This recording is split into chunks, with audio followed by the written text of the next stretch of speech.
Bonjour à toutes et à tous, bienvenue sur Via Occitanie. C'est un enfant du Montpellier Handball qui gravite dans les travées de Bougneux depuis plus de 15 ans, un passionné et un ambitieux. Il a été nommé mi-juin à 28 ans nouveau président du Montpellier Handball. Julien Deljari, bonjour, merci d'être avec Marion. nous. On a envie de faire connaissance déjà brièvement. Racontez-nous votre parcours professionnel. D'où vous venez? Alors déjà dans le monde du handball, moi ça fait effectivement 16-17 ans que je suis dans les travées de Bougnolles, que je suis passionné de ce club et de ce sport. J'ai été joueur au Montpellier Handball dans les catégories jeunes, j'ai été entraîneur ensuite et j'ai même joué et entraîné des équipes étrangères pendant mes études. Ensuite j'ai voulu prendre une part de responsabilité ici et donc du coup j'ai été membre du conseil d'administration de l'association et aussi actionnaire quand le club en a eu besoin il y a en 2014 et depuis voilà vraiment acteur du Montpellier Handball et passionné de ce sport, de ce club dont aujourd'hui je voulais encore plus prendre de responsabilités. Et à côté de ça, donc moi j'ai fait Montpellier Business School, donc pur produit de Montpellier et puis après de travail dans la grande distribution, directeur adjoint puis directeur de magasin. À 25 ans, je dirigeais déjà un Super U, une belle surface.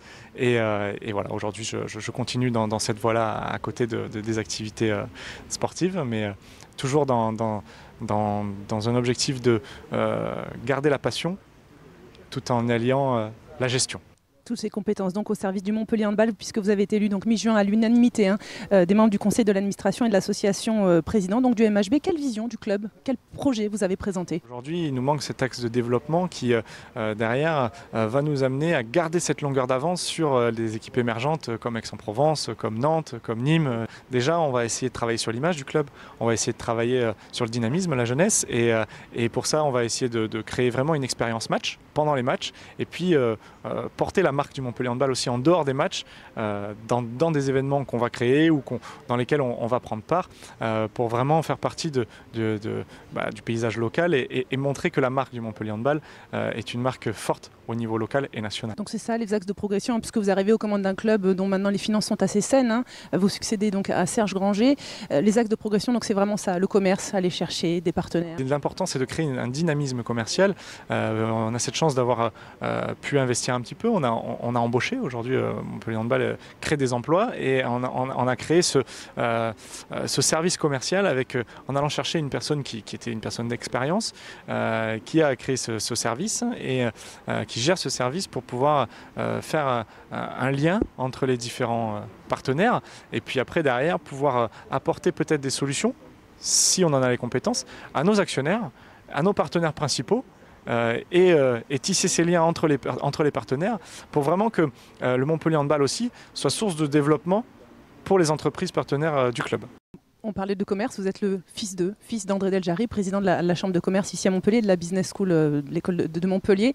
Vous allez vouloir faire un prénom, ça c'est évident. Vous savez que vous allez être peut-être aussi attendu au tournant, prendre des coups bas ou pas. Tout se fait par le travail déjà et par prouver par ce qu'on fait. Donc moi je sais que dans la grande distribution ça a bien fonctionné et pour l'instant au niveau du Montpellier Handball tout le travail qui est effectué et sous mon impulsion fonctionne bien. Donc on va continuer sur cette dynamique pour pouvoir derrière se faire un prénom, mais c'est pas l'objectif numéro 1 puisque aujourd'hui il faut se servir de ça aussi, c'est une force. Il faut quand même aussi mettre en avant que effectivement je suis fils d'eux et fils de président de la chambre de commerce, mais ça implique aussi que le président de la chambre de commerce est présent à tous les matchs du Montpellier Handball. Donc pour le développement économique. D'ailleurs pour la petite anecdote qui à l'époque l'aviez amené Ah oui, moi comme je vous ai dit, quand j'avais 15-16 ans, je suis venu à Bougnolles, je suis tombé amoureux et puis un jour j'ai dit à mes parents, j'ai dit mais venez voir un match. Et en fait du coup ils sont venus un jour et ils sont jamais ressortis, tout comme moi. Après on s'est pris d'amour, d'affection pour à l'époque Robert Moline qui nous avait pris un peu sous son aile, qui nous a fait voyager sur des matchs internationaux enfin européens. Et puis après avec aussi Patrice avec qui on a une très très bonne relation.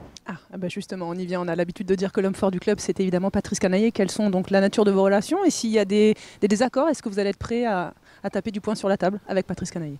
Personnellement, j'aurais pas pu travailler avec quelqu'un qui n'était pas droit, qui n'était pas carré, puisque c'est ma façon de faire.